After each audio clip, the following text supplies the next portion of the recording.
episode, I'm going to outline the 3 things that you should look for when considering a daily driver. Now, my daily driver is a Mk7 Volkswagen Golf. It's a 1.6 TDI. It's awful before a remap, and after a remap it makes it quite a nice car to drive.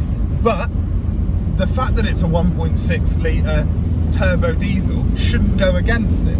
So first up, we've got fuel economy. So being a diesel engine, you're going to get better fuel economy than in a petrol car the majority of the time, unless you're talking about a really high-powered diesel that's just built to go fast and essentially burn off a lot of fuel.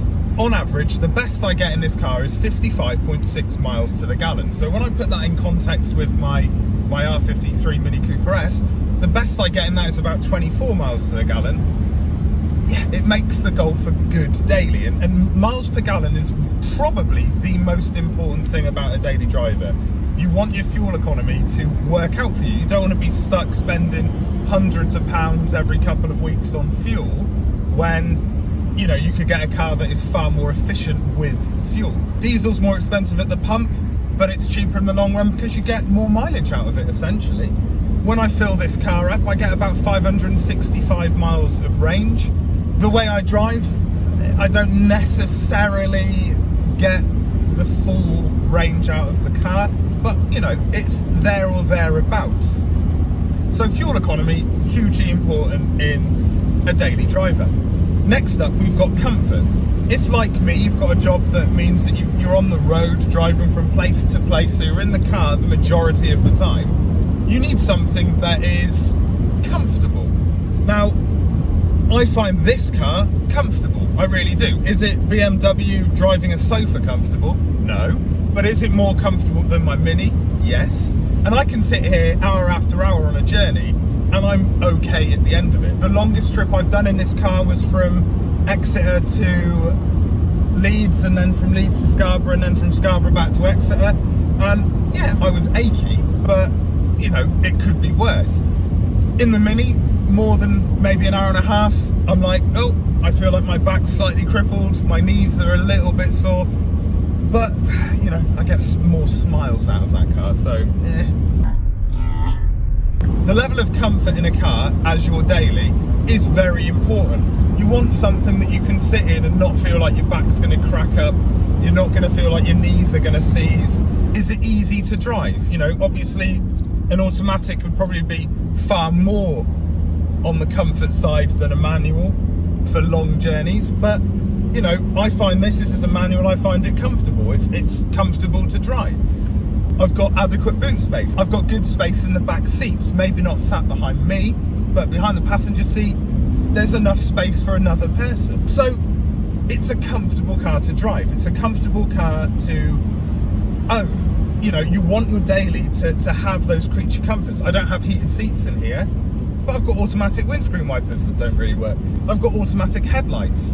I've got adaptive cruise control. So if I'm feeling lazy, I could stick it in at 70 miles an hour and just let the car do the hard work.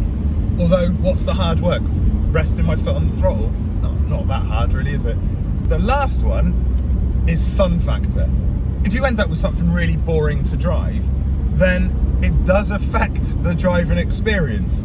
Yes, it might be comfortable and it might be fuel efficient, but you're going to get tired quickly. You're going to be bored quickly. You're not going to feel like you're absolutely on point whilst you're driving. An example of that would be, I drove a Vauxhall van. I think it was a combi. It was a small one. So it was limited to 70 miles an hour. And that van was one of the worst driving experiences I've ever had in my life. It was absolutely terrible. It was awful.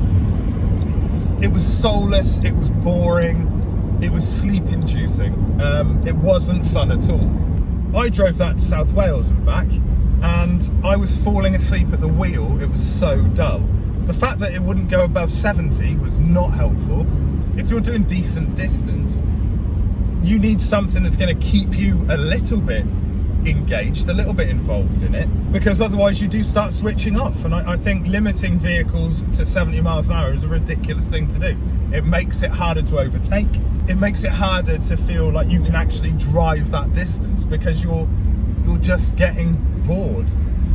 I mean, it didn't help that van's radio didn't work, so I was sat with only my own thoughts and voice in the cabin of that van. But, you know, you want to make sure that you can have a bit of fun in your daily. Now, this Golf, yeah, it's a 1.6 TDI, but I got it remapped to a healthy 165 brake horsepower with about 250 pounds of torque. And it makes this car absolutely different. It makes it far more enjoyable to drive. You know, you've got the ability to accelerate. You've got the ability to pull away from people.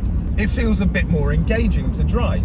It doesn't need the input that my R53 needs. It's not that engaging. It's, you know, in comparison to the R53, it's relatively sedate.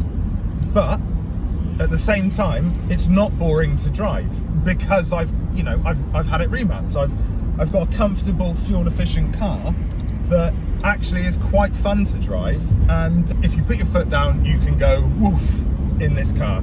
You can go woof like that. You can pull away, you can drive fast if you want to, and that's important because you don't want to switch off behind the wheel. You want something that is fun. And I know a lot of people are picking sports utility vehicles at the moment, SUVs, like I'm just overtaking a Hyundai Tucson there.